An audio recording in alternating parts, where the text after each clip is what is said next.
Welcome to Empire Building, the podcast where we talk about building big businesses and even bigger lives. I'm your co-host, Wendy Papazan. I'm Sarah Reynolds. I'm Seychelle Van Poel. And I'm Via Williams. Today, we're going to talk about disappointment. Are you disappointed? Oh, yeah. I hate this episode. I know. I'm disappointed we're talking about disappointment. Let's do all that together. I know. Oh. But, it happens to everybody, ladies. Everyone. It does. I mean, it's just a fact of life. Multiple times a day. Yeah. Mm-hmm. I mean, I think, around the holidays, around the first of the year, sometimes we get to this point where we're self-reflecting on what we thought we would do or what we wanted to do and what we actually did. And you can deal with some disappointment, or you set your house up and it's beautiful and you set the place settings, and then your family all shows up and eats in 5 minutes and doesn't really say anything about it. It's just a little, maybe I'm projecting a little bit. Maybe you spent. Eden, are you listening? I know. Well, I read this article. Actually, I was disappointed. I cranked this article out one night, I cranked this episode out one night when I was disappointed in something, and I started researching disappointment. Like I think I Googled how to get over disappointment quickly, because I was disappointed in someone and something and whatever. And I ended up reading this really good article that referenced this book. And then I started reading the book. And the book is called Expectation Hangover, Overcoming Disappointment in Work, Love, and Life by Christine Hassler.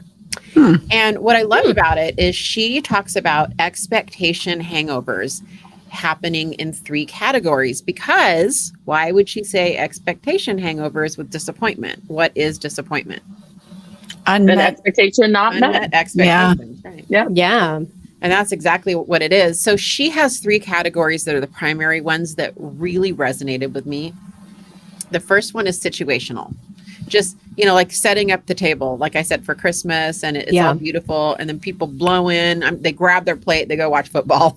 Or you're like, I spent 2 hours doing this tabletop. So situational is something that doesn't turn out the way we wanted it to, right? Or sometimes what it also is, and I think this is key, is that we don't get the satisfaction we thought we would get from a particular result. So I did, the race, or I did the thing, and I'm flat, didn't change my life. Don't really feel that different, right? Situation, something with a thing.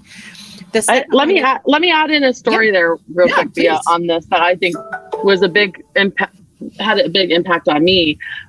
For years, I wanted to be the top team in the DC area. And that was a goal we had. We were always number 2 or number 3. And I was one day we're going to be number 1. And when I got there, I wasn't, it did nothing. Yeah. there was no it was a situation that and so my expectation was that the moon didn't explode when you walked out the door. No, it was so I think that's something that a lot of times we put on ourselves, situations on ourselves that we're wanting, and then agreed. It comes and you're just it's not that big a deal. So. Well, and we'll talk more about kind of what to do in that situation too on this episode. That's a perfect story for situational, disappointment and expectation hangover. The second one, Sarah, is interpersonal though. When we're let down by someone else, or we're, maybe unpleasantly surprised, right, by their actions. And so that's when someone, in an interpersonal level just lets you down, or your perception is that they let you down, right? Yeah. It might be a story you're telling yourself. Yeah. Right. I think, it often is, but regardless, it's an interpersonal relational thing as opposed to a situational thing, which was I'm number 1 in a market, interpersonally would be I severely let you down, Wendy, and you'd be upset at me or whatever. And then, the third one is self-imposed, which this is my tough one. I mean, I flog myself, me too. or my natural inclination is to do that. But it's when, we don't live up to our own standards or expectations. And I think that as we get to the end of a year or the beginning of a year, we naturally reflect back. And I think that self-imposed thing can be really tricky when you're disappointed in yourself and you're just, I should have done this, I should have done that better, so. Yes, well, for sure. We all go through it. And like Sarah was saying, we all go through it sometimes multiple times a day where we feel disappointment. And when left unchecked, disappointment can lead to being unmotivated, can lead to depression, hopelessness, even physical illness, and honestly, all sorts of negative feelings and behavior. Luckily, like many things in life, it can be managed. And it's really like a muscle that when worked out, it can strengthen over time. So it's just really important, guys, as we grow big lives, we actually need to open ourselves up to more disappointment, and we have to learn how to manage it. That's so good. Yeah. So good. You know, and the irony of that is that the best path forward to learning how to get over disappointment is actually to be disappointed many times. It's, and the empire building caveat. That's how you work. Yeah, it is a muscle. You're working it out, but that means we have to continually be disappointed, which is kind of a bummer. Like, it's disappointing that I have to be disappointed that many times. But like the empire building caveat on that is that, yes, you have to be disappointed many times, and you have to be purposeful about learning the lessons from that disappointment so you can move through it better and faster. So that's a lot of what we're going to talk about today, is how to do that. I think the best example of this is probably as you're growing your team and you have people that disappoint you either in the roles that they have, or they disappoint you when they decide to leave you. And I know for me, especially at first, when those first few hires decide to move on, or maybe they don't live up to your expectations, it's almost devastating. And then it's something that over time, of course, you're still upset when key people leave you, but somehow you're able to deal with it more because you really understand it's not about you. It's really about them, and they get to go on to a new opportunity. And you also know that you get the opportunity to bring somebody new into your world. So for me, that's, I don't know. I'm right there with you on that. It's just gotten so much easier for me. Yeah, well, there's another sort of side to this, right? So sometimes we're disappointed when we don't get what we want. But what's also interesting is that you can be disappointed when we do get what we want, right? According to a Harvard Business Review, people wrecked by success either didn't believe they deserved their success, or they don't experience the feelings of bliss or happiness when they achieve it. So sort of what I mentioned earlier. And one of the biggest things that stood out to me this year was when I read the book Dare to Lead by Brene Brown. And she says the most vulnerable emotion that we feel is actually joy. And so many times when we are experiencing what we wanted, we actually push the joy away because we feel like we don't deserve it, or we're not worthy. And so sometimes you can experience disappointment from the things we wanted, right? Yeah. And so there's another side to this as well. Well, and I think about even people as uber successful as like Jeff Bezos with Amazon, right? Who literally wanted to put himself up in a rocket to see if he would feel something looking down on space, like down on the earth from space, because he's craving like something different, I mean, he's like the wealthiest person in the world. He has all the success, and yet still is finding disappointment on a daily basis by trying to find more. And, I think if like he can still find disappointment at that high of a level, we have to figure out a way as leaders and as people and entrepreneurs to cope with that and to find ways to process it in a healthy way. Yeah, for sure. I kind of want to go back to something that you said, Seychelle, when you talked about the empire building caveat to this, because a lot of us subconsciously or consciously avoid disappointment like the plague. And we do that by not doing anything out of your comfort zone. So we think, well, if we don't risk, if we don't take big swings, I always quote Rich Barton on that, take big swings. If we don't take big swings and risk, then you're right, we won't be as disappointed as much. But, the empire building caveat is we want to live big lives. So we have to be willing to jump into this. A lot of people, and I want you to just think about this to yourself, a lot of people avoid disappointment by overachieving and being a perfectionist, because they think if they do it all right, they won't be disappointed, right? Some people run at it and embrace it and embrace the lessons that it brings. And I actually think it's one of my superpowers. I think that I for whatever reason, I don't fear failure and disappointment like some people do. It's just like, it's a great thing. But that same Harvard Business Review article, which we will put in show notes because I read it. It's really, really great. But it goes on to say that a lot of people blame disappointment with personal failings, and then they get in this cycle of obsessive self-blame, shame, and humiliation, and they kind of go inward, and some of them kind of violently beat themselves up. And the word violent is a trigger word, but I think that was kind of me. Like, I think that I used to kind of, it was just this cycle. And in retrospect, it was almost this weird victim cycle, like where I was almost over owning it. And so I was like, really, really blaming myself and just going through this cycle. And so there's this element of giving yourself grace. But do you guys resonate with that? Anyone? I'm having like a out of body experience right now, Via, because just such a aha with what you're saying. Yesterday, I had a really in-depth finance meeting. It's the first time ever I had almost basically a panic attack. I'm being very vulnerable here, but panic attack in front of multiple team members to where I had to ask them to leave my office. And the reason was because we were talking about we now have this huge company of over 200 people. We don't have the HR set up for this many people. I had team members that were being paid that actually weren't even employed anymore, but no, because the leader didn't tell HR that does payroll. It was a complete mess. Okay. And I take full responsibility whenever anything is a mess or we didn't know, and so I was feeling very like this was my fault, and just very responsible. So I started getting emotional. And so I asked everyone to leave let's take a 5-minute break, which I learned from Brene Brown, also Dare to Lead. It's okay to say we need to take a break. And my chief growth officer came in my office and he looked at me and he goes, "This is not your fault." He goes, "This is actually just the next step in the process. And it's not also all on you. Like you cannot continue to take everything as it's on you." And I've been processing that for the last 24 hours. And then you saying that, Via, I'm like, that is 100% where I am right now. And that I need to step out of it. And it is a form of victim mindset, actually. It took me a while to get there, but you see what I mean?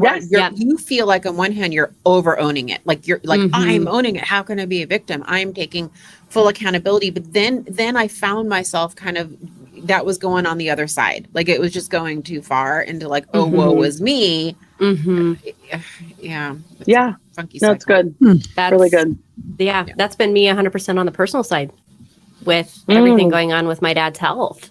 And being like, I've been on such a journey over the last, 4 months of, we've been like, their house flooded, they're living in our home, which I love my parents, like they're at our house, like, we're financially supporting, I'm physically handling all of the logistics. We're physically keeping him from falling on a daily basis.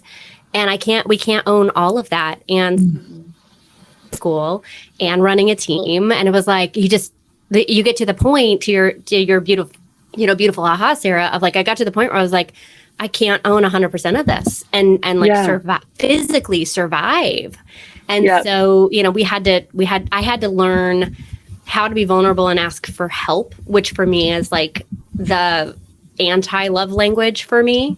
And it's been a huge journey over the last 4 months to figure out how to do that and to not beat myself up when I can't handle it all and own it all on a daily basis. So it sounds like many of us really resonate with self-disappointment, right? Self-disappointment. And so that's definitely our probably struggle. But so let's talk about how. Okay, so how do people deal with disappointment, right? Yeah. What are some practical things that we can do when disappointment comes? Businesses, marriages, parenthood, social lives on ourselves, right? Disappointing ourselves.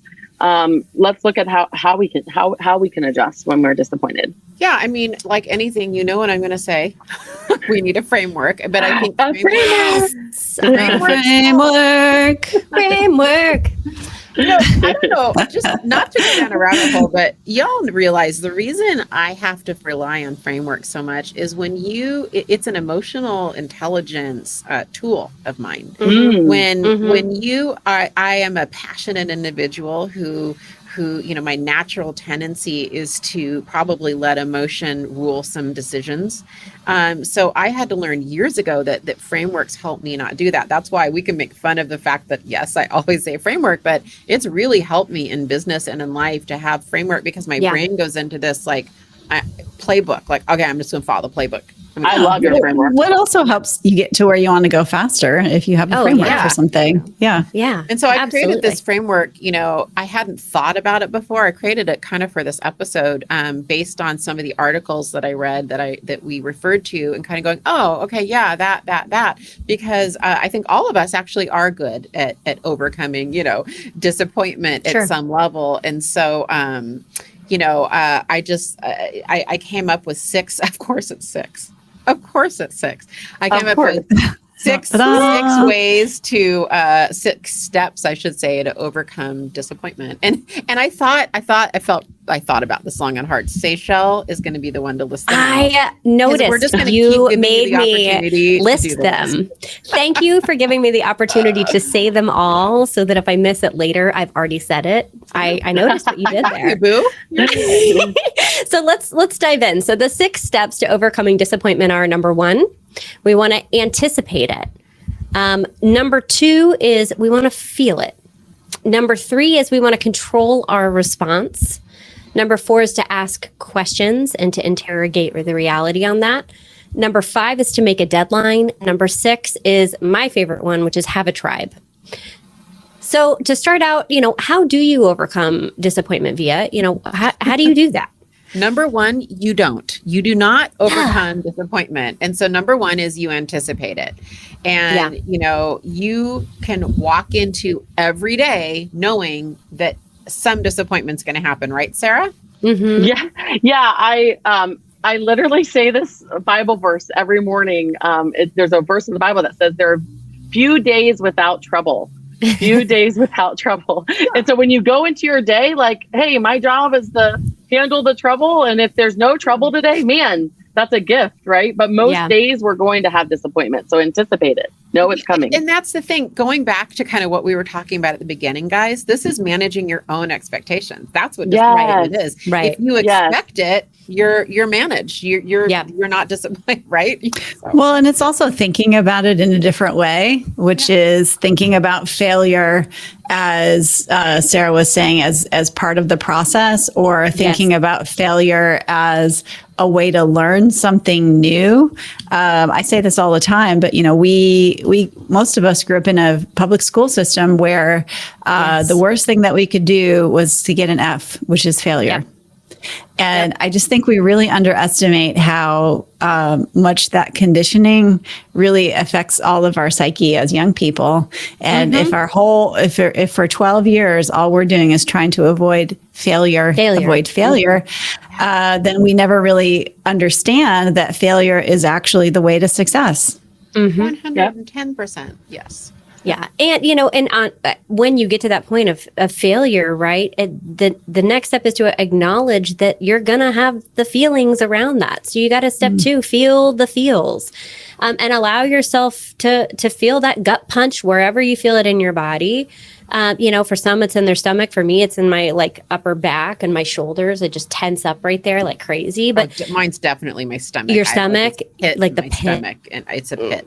Yeah. And I think this is so hard for so many of us who feel like we have we grew up, rolling through the hard things. Right. I know for me, this is really hard. It's easier just to deflect or be funny or be sarcastic or than really sit with it. I think this is, we're learning this from Brene Brown also, which is just to sit with the feeling and feel it, instead of deflecting or disassociating. Like we tease on the podcast, but so often too, we, instead of feeling it, it's the phrase of, I'm fine. It's fine. We're fine. Right. It's how many times have I personally have said that, and it's easier to say that than to go into what really is not fine. Yeah, what really is not fine in that moment. Yeah, but this is about, to me, and I do say this a lot too. It's working through it, not around it. It's working through it. And it's a little bit of pain up front because your natural defense mechanisms, you want to avoid it. But if you can just sit with it for a minute, you will move through it, not around it, way faster, way better. Yes. Yep. It is a process. So identifying that emotion that you're feeling, by the way, is really good. Yeah. So anticipate it, feel it, and then third, which is honestly can be really difficult in the beginning. So you can't control your first reaction, but you can absolutely control your second one. It makes me think of one of my favorite quotes by Charles Swindoll, which is, "Life is 10% what happens to you and 90% how you react to it." Life is 10% what happens to you. You don't control most of what happens, but you do control the reaction that you give, right? So you need to be able to control that, and it's a habit, right? So this is a muscle, and the way that you react to something, pausing.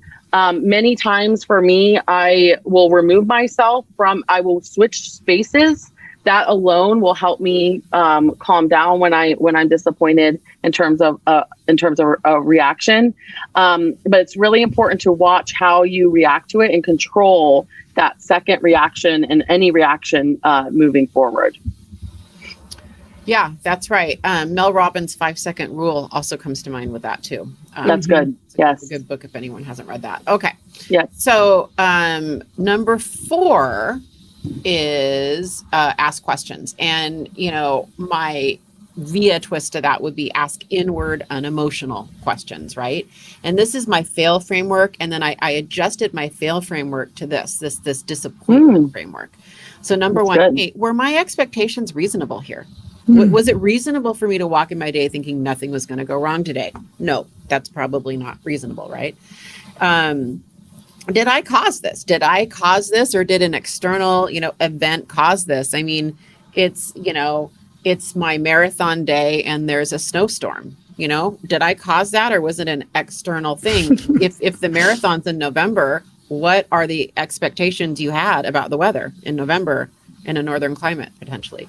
And the only reason that came up is that I'm going to walk the New York Marathon next November, and there's a group of us talking about it, and there's a really real discussion, like it was great weather this year, and that's probably unusual. Are you willing to walk 7 or 8 hours in horrible weather? And we're all pausing on it to think about if we want to do it, because that's an external expectation. I can't let myself get disappointed if I choose to do that and it's that weather. Number 3, go upstream. What could I have done to prevent this?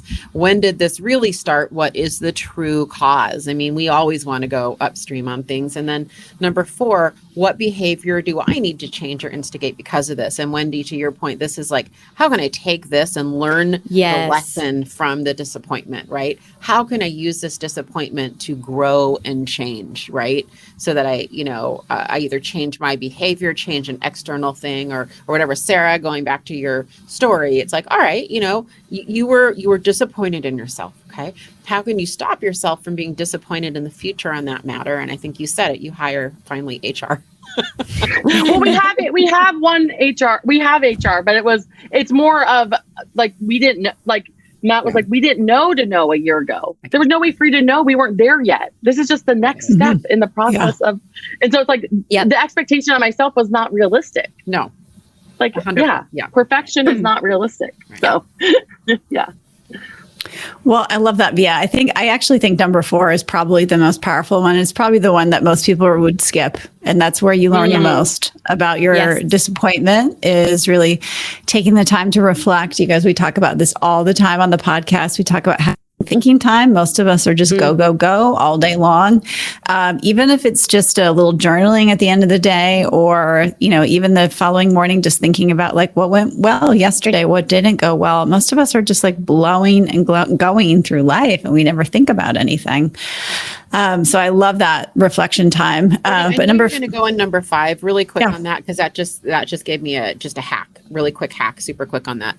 I've gotten in the habit with fails and with disappointments now of the old Bia would have like gone from the meeting or the appointment where, you know, I had a tough result, right? I would have gotten in my car and just started returning calls. Blowing and going. I quote you all the time, you know, as we say, the using these frameworks now, what I've trained myself to do is typically I'll get in my car and I pull out of where I'm going and I'm running through these questions in my head. I'm doing a quick autopsy right then and there. And then I start in on the calls and whatever it is I'm doing. So I just wanted to throw that out there. Good habit. Yeah. Because I mean, it just gives you a chance to ask the question, like, what story am I telling myself about all this stuff? Well, and just to hop on to number 5, which is to give yourself a deadline on how long you're going to stay depressed, mad, or frustrated, because, you know, you do want to feel it. You don't want to just walk through it and not feel it. But don't let the disappointment hangover stick around too long. I've had some big disappointments that in retrospect lasted way too long, like over a year, you know, and sometimes sometimes they never go away. You know, sometimes that prickle is there underneath the skin, no matter how much you think about it or how much you try to forgive someone or whatever it looks like. And what's sad about that is they're still winning whatever bothered you. You know, that other person isn't thinking about you at all. And here you are wasting your time, your precious energy. That's right. You know, having an issue around that. So. Well, and I think that gets back to the control that Sarah was talking about on, like, you can't reaction that you can control your next. And I think about that when like, I've had moments myself where I've been really disappointed in something and I've held on to it for a long time. And it's like, A, that emotion now is controlling me. And B, I'm giving it permission to suck up energy or precious time where I could be finding joy and memories and other things. And Wendy, you're so right. That other person probably has no idea. And I think that's more, it's harder, I think, with people. I just want to be like, I think when disappointment, even in ourselves or in something that, like what that first one was, which wasn't people, it was the second one. I think when it's people, you know, my dad, Steve Reynolds quote, stop, everyone pause to write it down. Cause you know, Steve Reynolds. That was good, Wendy. Wow. Yeah. People will cause you your greatest joy. They will also cause you your greatest pain. And so that's just human life, right? Yeah. And that's so just kids. Many times, that's just kids. Exactly. So many times I think that's when it becomes hard, the deadline thing, to like move on from the disappointment. That's probably the hardest. Those are the hardest ones. For sure. When it has to do with people. I love that. And one question I've started asking myself is this emotion over that person or thing still serving me at this point? And if it's not, then you have to let it go. Actually, that's good. Seychelle, you know what? Just to emphasize that, I actually ask the opposite question. I say, what is this giving me? What is this emotion feeding right now? Ooh, that's good too. Yeah. Say always has the golden nuggets. And when I listen, because I listen to our podcast all the time, and when I'm recording, I don't hear them so many. But then every time I'm listening, I'm like, "Say, she's so smart," and I'm like writing it down. I feel the same way. Seriously, I like it's the best. Okay, so last, but honestly, we could have put this first for sure, because so much of what you do is around who you surround yourself with, right? So having a tribe around you to sort of cushion the fall, but all of us need people that we feel safe with, that we can be real with. We can talk about our disappointments and be very open about them. Things that are many times confidential, but having a tribe around you where you feel safe to discuss and your tribe is there to lift you up when those things happen. Our tribe sometimes will tell each other, you're being a victim, move on. And so I think it's so powerful to have that tribe around you. Yeah. Well, and I second that. And it's important to have a tribe around you who is at your level and experiencing the hard things that you are going through as well. I can't even count how many times this past year where our tribe has a group chat and where somebody's posted something in the group chat that's been awful, insufferable, and somebody else has said, like, I feel your pain. I have been there. And if you have a tribe who's looking at you like, oh my gosh, you do so many hard things, why do you do that? You probably need a different tribe around you. Yes, I think that was proven. We had our Her Best Life event earlier this year, and we were projecting that 10 people would want to be part of our Empire Circle. We had 70 people that reserved a spot, and we were shocked. But I don't know why we were shocked, because honestly, this is something that people need. The tribe, they need the tribe, right? I just want to say, because it has impacted my life so much.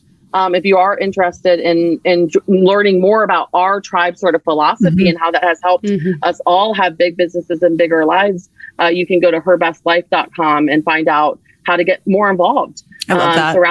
Surround yourself by people that will uplift you, that are in a similar place to you, and that will be there through disappointment. So, well, I can't think of a better way to wrap this episode up. And, this was our episode on really our 6 steps to overcome disappointment. Number 1, anticipate it. Number 2, feel it. Number 3, control your response. Remember, you can't control your first reaction. You can control your second. Number 4, ask questions. And we can put those 4 questions in the show notes. Number 5, make a deadline. How long are you going to be in misery over this? And number 6, which we all are blessed, with, is have a tribe. Thank you so much for joining us today. And like all of my fellow Empire Builders, we hope you have a great business and an even bigger life. Have a great day. Bye. Bye, Bye, guys. guys.